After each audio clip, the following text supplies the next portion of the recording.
সুপ্রিয় দর্শক, আসসালামু আলাইকুম। যে যেখানে আছেন আশা করি সবাই ভালো আছেন, সুস্থ আছেন।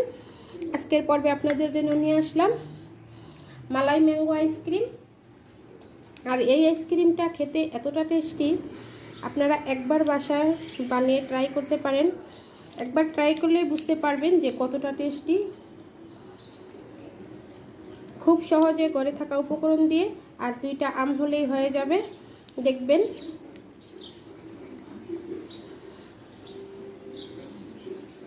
দেখেই তো বুঝতে পারছেন কতটা লোভনীয় এই মালাই ম্যাঙ্গো আইসক্রিমটা। আশা করি রেসিপিটা আপনাদের কাছে ভালো লাগবে। চলে গেলাম পুরো রেসিপি। আইসক্রিম বানানোর জন্য এখানে আমি 2 কাপ দুধ নিয়েছি, হাফ কাপ গুঁড়া দুধ নিয়েছি। আমি কিন্তু চুলাটা এখনও বন্ধ রেখেছি। হাফ কাপ গুঁড়া দুধ নিয়ে নিলাম। আর এখানে আমি কনডেন্স মিল্ক নিয়ে নিলাম 1.25 কাপ। আপনাদের হাতের কাছে যদি কনডেন্স মিল্কটা না থাকে তাহলে সেক্ষেত্রে আপনারা চিনিটা ব্যবহার করতে পারেন। আমি পুরা 1.25 কাপ কনডেন্স মিল্ক দিয়ে দিলাম। দিয়ে সম্পূর্ণ উপকরণগুলো একটু খুব ভালো করে দুধের সাথে মিশিয়ে নিব। তারপরে আমি চুলাটা ধরিয়ে দেব।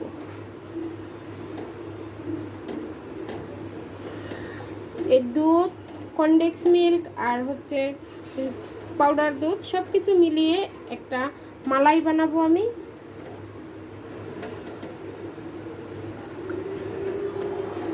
এখন মেশানো হয়ে গেছে, এখন চুলাটা জ্বালিয়ে নেব।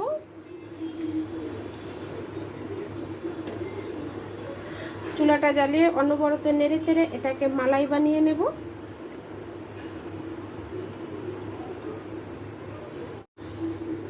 এই যে দেখুন মালাইটা রেডি হয়ে গেছে, অনেকটা ঘন হয়ে গেছে। এই যে দেখুন, এখন এটা চুলা থেকে নামালে আরও খানিকটা ঘন হয়ে যাবে। এখন আমি চুলাটাকে বন্ধ করে এটাকে ঠান্ডা করে নেব।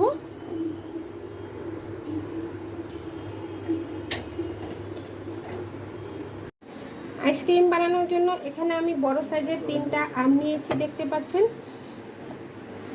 আমগুলোকে আমি ছোট করে কেটে নেব।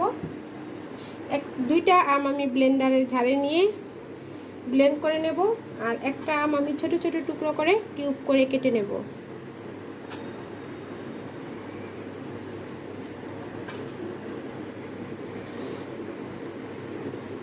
খুব ভালো করে আমটাকে পিউরি করে নিতে হবে। আমের পিউরিটা দিয়ে আমরা আজকে আইসক্রিমটা বানাবো।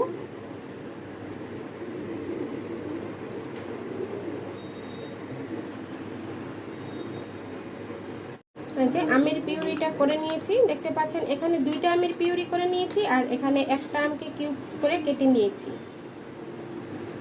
এখানে আমি নিয়েছি হুইপ ক্রিম।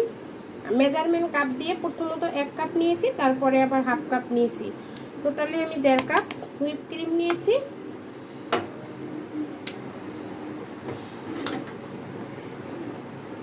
এখন একটা ইলেকট্রিক বিটারের সাহায্যে প্রথমত আমি নর্মালি এটাকে একটু বিট করে দেব।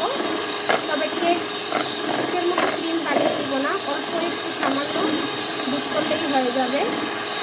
এই যে দেখুন, এরকম করে ক্রিমটা করে নিয়েছি, বুঝতে পারছেন। আইসক্রিমের জন্য ক্রিমটা এখন পারফেক্ট হয়ে গেছে। এখন যেটা করব, যে মালাইটা রেডি করে রেখেছিলাম সেই মালাইটা দিয়ে দিব। এখন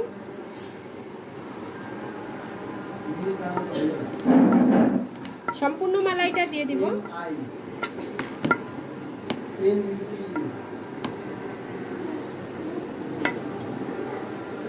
এখানে দিয়ে দিব আমের সেই পিউরিটা দিয়ে দিলাম। আমের পিউরিটা সবটা পিউরি দিয়ে দিব। এখন দেখতে পাচ্ছেন আমের পিউরিটাও দিয়ে দিলাম।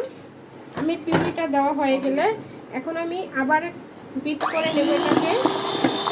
এখন আর বেশিক্ষণ বিট করতে হবে না। দেখতে পাচ্ছেন বিট করে নিয়েছি। এখানে আমি সবটা আইসক্রিমের জন্য ডো রেডি করে নিয়েছি, দেখতে পাচ্ছেন। ক্রিমটার সাথে সম্পূর্ণ কিছু মিক্স করে এখানে আমি নিয়েছি। এখানে আমি একটা আইসক্রিমের বক্স নিয়েছি, এটাতে হাফ আইসক্রিম ঢেলে দিয়েছি, দেখতে পাচ্ছেন। এখন যে আমগুলা ছোট টুকরা করে রেখেছি সেই আমগুলা এখন আমি উপরে দিয়ে দেব মাঝখানে, এটা মাঝখানে দেব।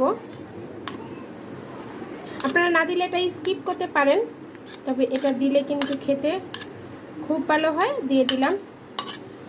দিয়ে এখন বাকি যে আইসক্রিমটা আছে ওটা আমি উপর দিয়ে দিব। দেখতে পাচ্ছেন, দিয়ে দিলাম।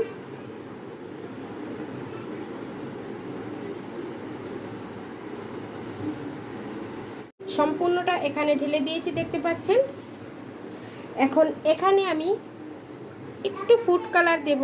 আপনারা চাইলে এটা স্কিপ করতে পারেন, তবে দেখার সৌন্দর্যের জন্য আমি একটু ফুড কালার ব্যবহার করলাম। এখানে অরেঞ্জ ফুড কালারটা দিয়ে দিলাম আমি, দেখে বুঝতে পারছেন স্কিনে।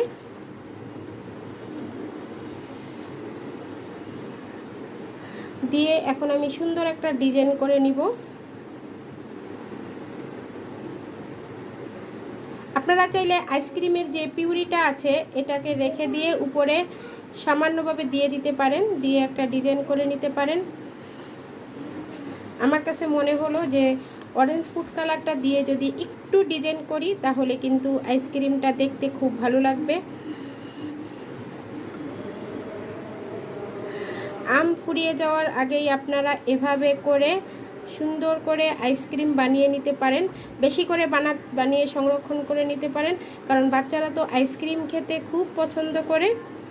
আর হ্যাঁ, যারা এখনও আমার চ্যানেলে নতুন এসেছেন তারা অবশ্যই আমার চ্যানেলটাকে সাবস্ক্রাইব করবেন, পাশে থাকা বেল আইকনটা ক্লিক করবেন, তাহলে আমার নিত্য নতুন রেসিপিগুলো আপনারা পেয়ে যাবেন। যদি আমার রেসিপি ভালো লাগে তাহলে অবশ্যই একটা লাইক দিয়ে দিবেন।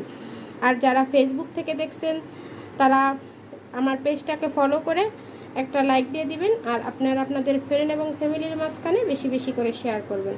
এই যে দেখুন, আমি একটু ডিজাইন করে নিয়েছি।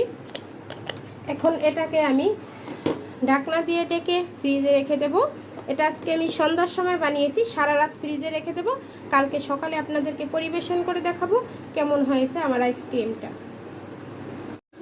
এই যে দেখুন, 8 ঘন্টা পরে ফ্রিজ থেকে আমি আইসক্রিমটা বের করে নিয়েছি। দেখতে কতটা লোভনীয় হয়েছে বোঝাই যাচ্ছে, দেখে বুঝতে পারছেন। এখন আমি আপনাদেরকে উঠিয়ে দেখাবো।